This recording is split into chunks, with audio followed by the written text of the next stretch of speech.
I just had a thought that related somewhat to, uh, Ronald, speaking about Ukraine, uh, made me think of something that's in our real life experience or view. So I wanted to relate that. I have a friend who's in Ukraine and volunteered. He's a little bit younger than me, but um,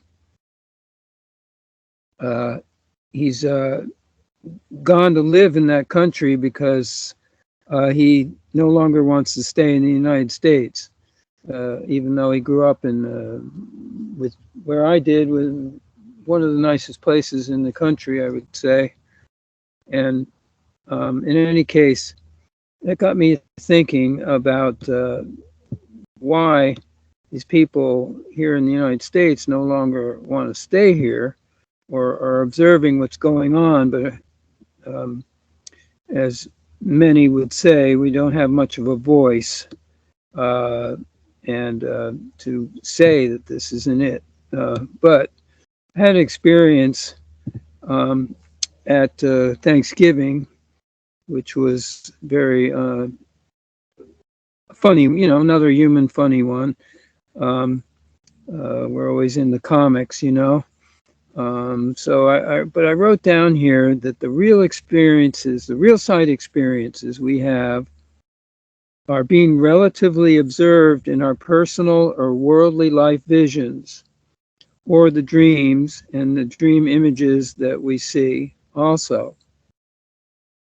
And the movies also that we watch, or other event experiences, such as in the worldview or our personal group of people and friends, etc., that all are part of this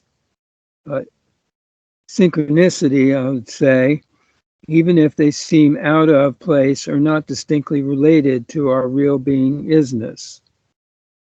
And this is a curiosity from the point of view I just shared, which is to be somewhat distant or distinct from the human experience, let's say, that we're having, and or viewing it from a station outside or beyond it.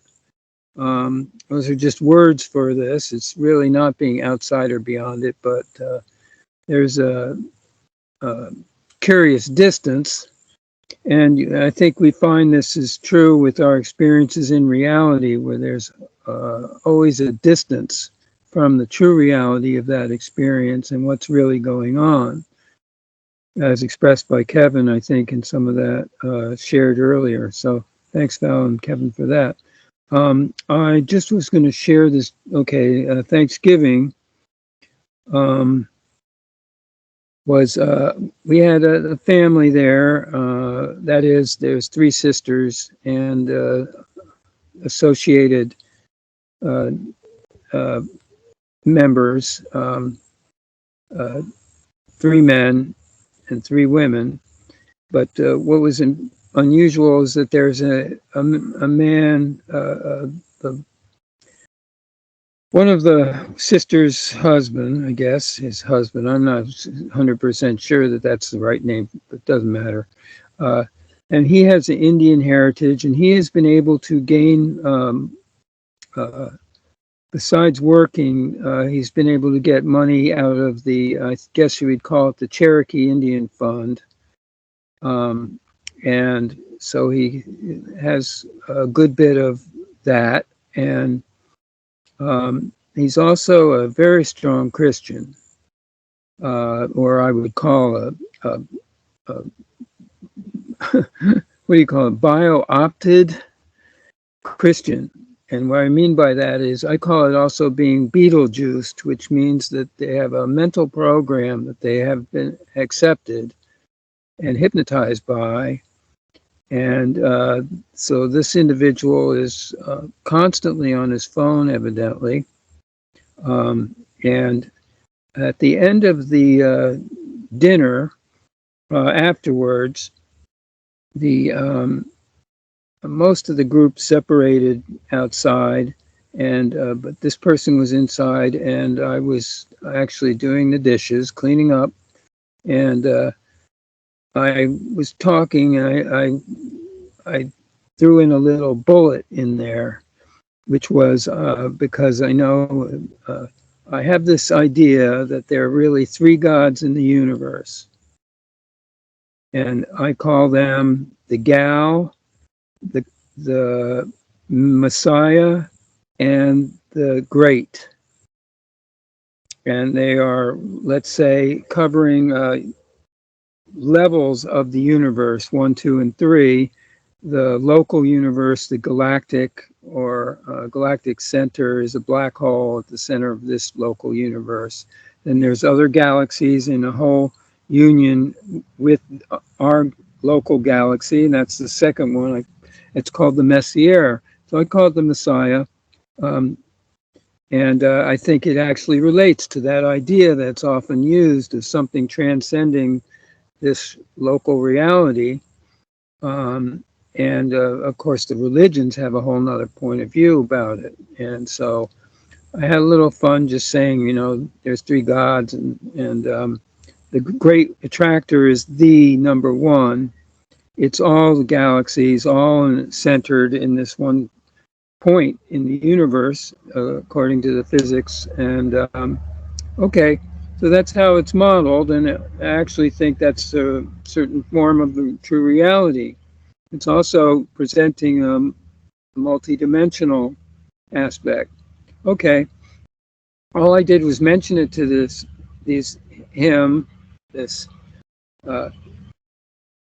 person, Philip, and then we got on this thing about, I said, I know this family here, they're from Guatemala, and they're being thrown out of their house, or the house that they're staying in, because they went to this property evidently and have been helping take care of it and clean it up and do all this stuff there.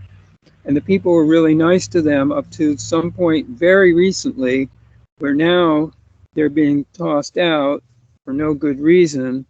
And it has to do probably with something that's being implemented in the consciousness of people to be incompassionate and lacking in relation because of the political situation that has to do with various bodies of politicians and money people. And the attitude that they have, which is towards humanity, and especially towards immigrants, and also towards women, etc., it's being exaggerated, but it's a certain kind of very selfish and fearful context as well. So these people evidently, I'm pretty sure, got something under their gut to tell the family from Guatemala that they have to leave as soon as possible. And I was there at the yard sale that these people were having. They're the sweetest people I think I've ever met, almost. And so this agenda that's operational is clearly affected, and we're clearly affected. So it relates to me and us and everyone in that sense. And like we were saying about these visions of life and things that happen to us have a relation of what's going on the real side, and or it's directly related, but it's all this simulated map that we can view and are viewing for the reason of becoming seers and aware, and in the real awareness, which is opportunistic for every person, every being, all the time, every moment.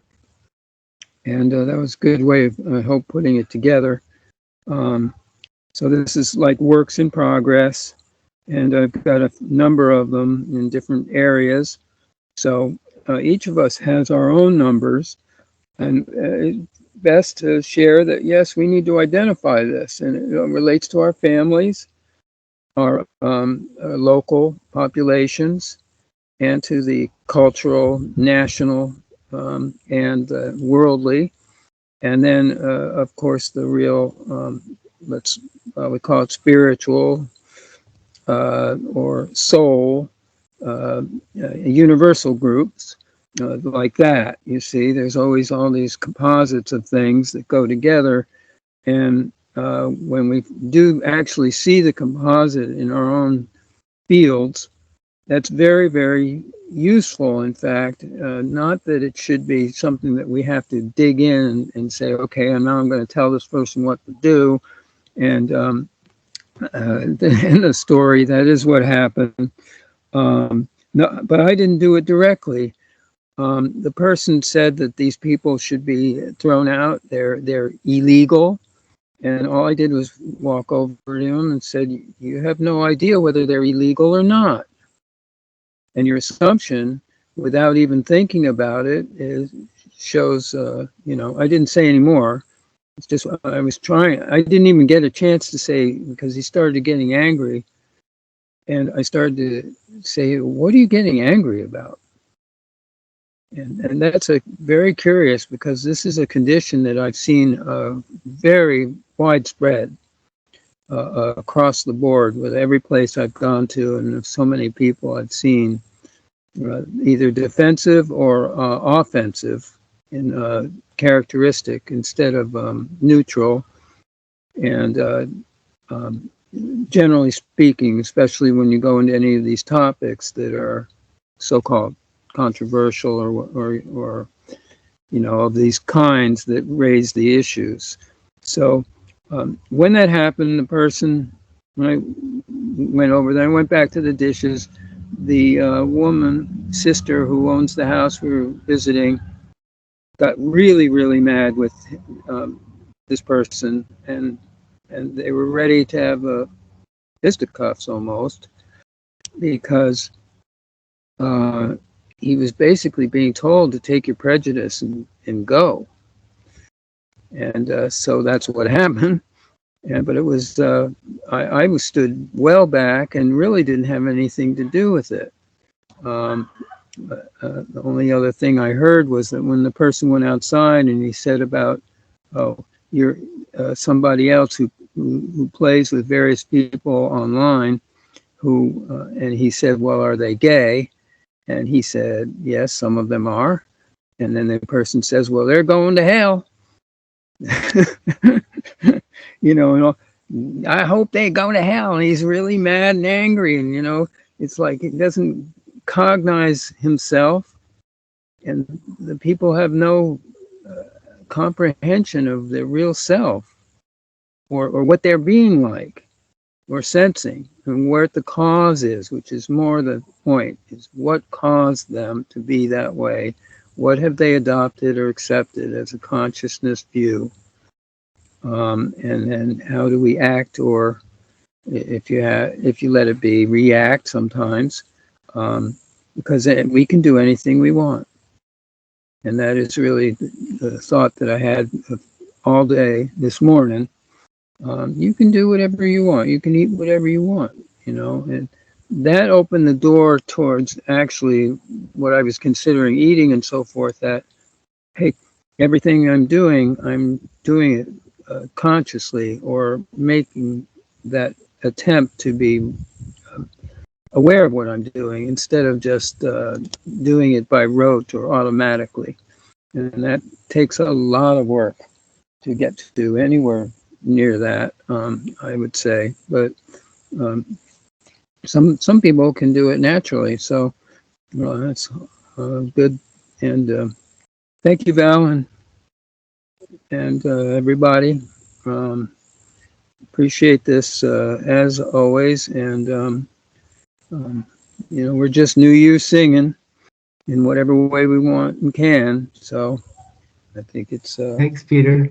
Yeah, thanks. Yep. It really brilliant. Sounds like a typical Thanksgiving dinner where everybody comes together. Turns to I wasn't expecting it, but throwing turkey at each other and mashed potatoes. Yeah. Yeah. Well, yeah. The only thing was that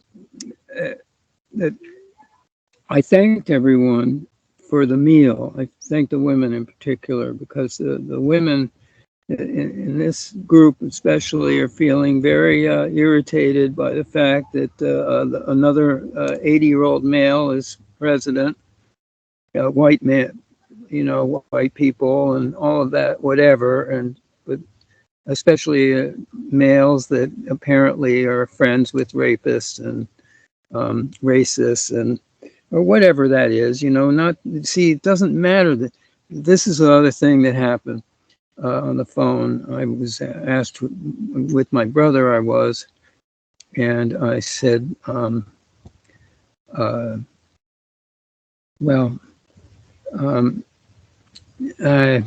lost the thought, so I'm not going to share it.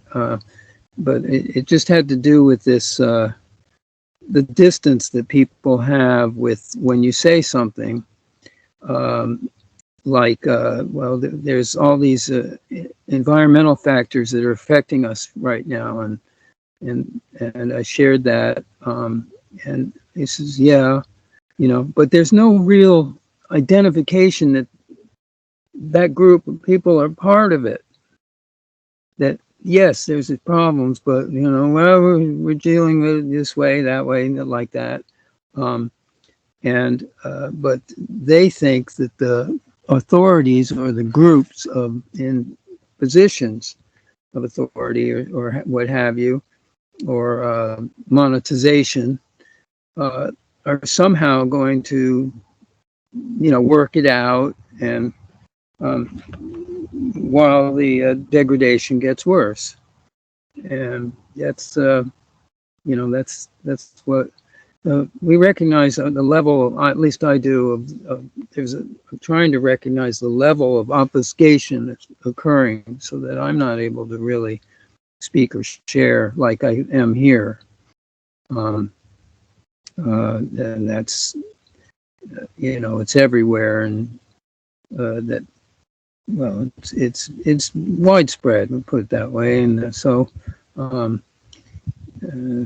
anyway, this is I think the reason I'm taking some time today is because I'm really in one incredible position, and it occurs to me, and I'm recognizing it, and I have no, it seems to me if I tried to explain it, it would be, first of all, for the most part, most don't want to really hear about it or talk about it, or it sounds personal, and secondly is too personal and all that stuff. It's a waste of time. So, but secondly is that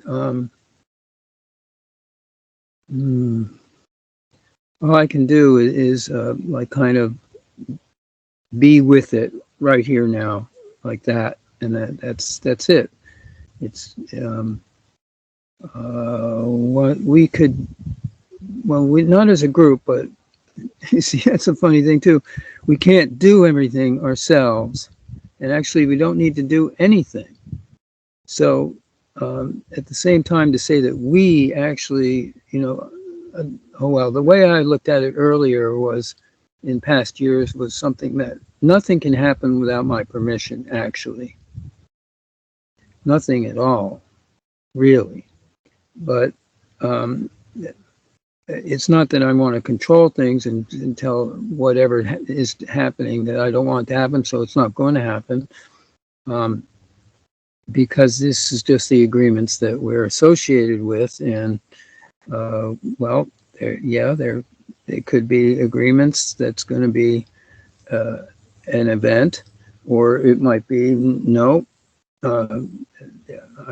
It is something that, things could be whatever, but it's not about, let's say, us here or in the wider group that's like this, that we were creating anything and wanting to create anything. So that's one of the unique postures, and then we see from that position, and that's much better.